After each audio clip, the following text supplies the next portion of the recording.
열린교회 성도 여러분 안녕하세요. 7월 27일 매일 성경 묵상 함께 하겠습니다. 오늘 묵상할 말씀은 예레미야서 10장 1절에서 16절의 말씀입니다. 함께 읽겠습니다. 이스라엘 집이여 여호와께서 너희에게 이르시는 말씀을 들을지어다. 여호와께서 이와 같이 말씀하시되 여러 나라의 길을 배우지 말라.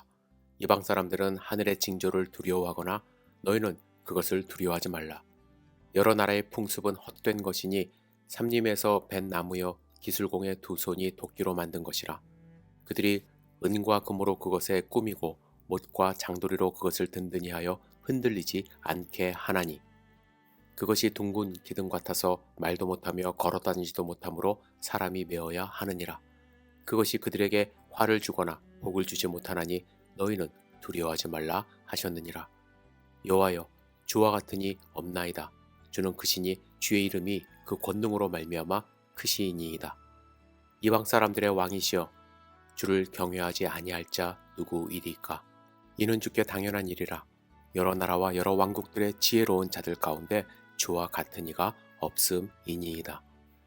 그들은 다 무지하고 어리석은 것이니 우상의 가르침은 나무뿐이라. 다시스에서 가져온 은박과 우바스에서 가져온 금으로 꾸미되 기술공과 은장색의 손으로 만들었고 청색 자색 옷을 입었나니 이는 정교한 솜씨로 만든 것이거니와 오직 여호와는 참 하나님이시요 살아계신 하나님이시요 영원한 왕이시라. 그 진노하심에 땅이 진노하며 그 분노하심을 이방이 능히 당하지 못하느니라. 너희는 이같이 그들에게 이르기를 천지를 짓지 아니한 신들은 땅 위에서 이 하늘 아래에서 망하리라 하라. 여호와께서 그의 권능으로 땅을 지으셨고 그의 지혜로 세계를 세우셨고 그의 명철로 하늘을 펴셨으며 그가 목소리를 내신즉 하늘에 많은 물이 생기나니 그는 땅끝에서 구름이 오르게 하시며 비를 위하여 번개치게 하시며 그 곳간에서 바람을 내시거늘 사람마다 어리석고 무식하도다. 은장이마다 자기의 조각한 신상으로 말미암아 수치를 당하나니 이는 그가 부어 만든 우상은 거짓 것이요 그 속에 생기가 없음이라. 그것들은 헛것이요 망령되이 만든 것인즉 징벌하실 때에 멸망할 것이나 야곱의 분깃은 이같지 아니하시니 그는 만물의 조성자여 이스라엘은 그의 기업의 지파라. 그 이름은 만군의 여호와시니라. 아멘. 여러분 오늘 본문의 우상에 대해서 말씀을 하시는데요. 우상은 무엇입니까? 간단하게 말해서 우상은 인간이 자기 자신을 위하여 만든 신입니다. 따라서 인간이 만들었기 때문에 그것은 헛것이죠. 그것에게 아무리 빌어본 듯 우리 인간에게 복을 주지 못합니다. 하지만 문제는 거기서 시작이 돼요. 사람들이 어떤 형상을 만들어서 자꾸 그것에다가 절을 하고 제사를 하면 이 귀신들이 장난을 치는 거예요. 마치 그것이 살아있는 것처럼 사람을 속이기 시작합니다. 그래서 사람들이 자꾸 그것을 의지하게 되는 것이죠. 이스라엘 백성들은요, 하나님의 율법도 받았고 놀라운 기적도 체험했습니다. 하지만 이스라엘 백성은 하나님을 버리고 우상을 숭배하는 자들이 되었어요. 왜 그들이 그렇게 힘없이 하나님을 떠나 우상을 섬기게 되었을까요? 이유는 간단해요. 자기가 만든 신에게 절함으로써 자기들이 조종할 수 있는 신을 원했기 때문입니다. 하나님이 명령하시고 우리가 복종하는 것이 아니라 그들 스스로 주관하고 조종할 수 있는 신을 원했기 때문입니다. 이는 고대 사회의 문제가 아닙니다. 현대에 살고 있는 우리도 마찬가지입니다. 우리에게 명령하시고 우리가 복종해야 할 하나님을 따르기보다는 우리가 조종하고 우리 마음대로 다스릴 수 있는 신을 많은 사람들이 원하고 있습니다. 어떻게 하면 하나님이 들어주신다? 헌금 얼마 하면 하나님이 감동하신다?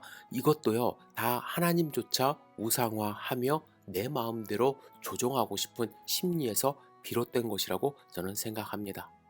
종교개혁자 켈빈은 인간의 마음은 우상을 만들어내는 공장과 같다고 했습니다. 우리 마음이 우상을 만드는 공장이라는 거예요. 또 마르틴 루터도 이런 말을 했어요. 어떤 사람이 하나님을 모시려 하지 않는다면 그는 분명히 하나님을 형상화한 어떤 우상을 가지고 있을 것이다. 하나님을 제대로 섬기지 않으면 우리 마음 가운데 우상이 있다라는 거예요. 이 말을 근거로 한다면 우리 마음속에 우상이 있을 수 있습니다. 당신에게 우상이 있습니까? 라는 질문이 아니라 당신에게 어떤 우상이 있습니까? 혹은 당신에게는 하나님을 대적하는 어떤 우상이 있습니까? 라고 질문하는 것이 더 합당할 수 있습니다.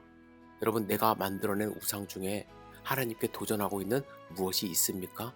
여러분들 스스로 질문해 보셔야 할 것입니다.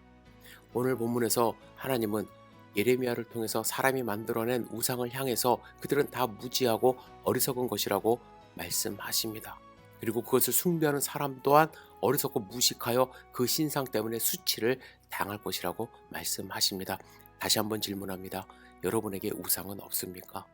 하나님보다 더 중하게 여기고 하나님 뜻을 구하기보다 먼저 그 뜻을 쫓는 대상이 있다면 다 우상이에요. 이러한 어리석은 삶 살지 않기를 주님의 이름으로 축복합니다. 한국에 보면, 미국도 마찬가지인데 우리 삶 곳곳에 스며들고 있어요. 하나님을 의지하며 기도하기보다는 누군가가 용하다, 어디에 가서 사주팔자 보고 점치고, 그런 것들이 생활 곳곳에 만연되어 있습니다. 나라를 다스리는 사람들조차 그런 모습을 우리에게 보이고 있으니까 사람들이 그게 용하다고 생각해서 너무나도 하나님을 등지고 그 사람들에게 쫓아가는 그런 모습이 많습니다. 기도해야만 합니다. 하나님을 믿는 우리들이 먼저 하나님을 의지하고 우상을 섬기지 말고 우상을 다 없애고 전능하신 하나님을 의지하는 백성이 되어야 할 줄 믿습니다. 여러분, 내 마음 가운데 혹시 하나님보다 먼저 생각하는 우상이 있다고 한다면 그거 없애시고 오직 하나님만 의지하는 하나님의 백성들 되시기를 주님의 이름으로 축복합니다. 기도하겠습니다. 전능하신 주님, 주님의 말씀을 의지하며 살아갈 수 있도록 인도하여 주시옵소서. 사람이 만들어낸 헛된 것 쫓지 않도록 인도하여 주시옵소서. 나를 창조하신 하나님을 의지하며 하나님이 인도하시는 그 길을 하루하루 묵묵히 걸어갈 수 있도록 주여 붙잡아 주시옵소서. 예수님의 이름으로 기도드렸사옵나이다. 아멘.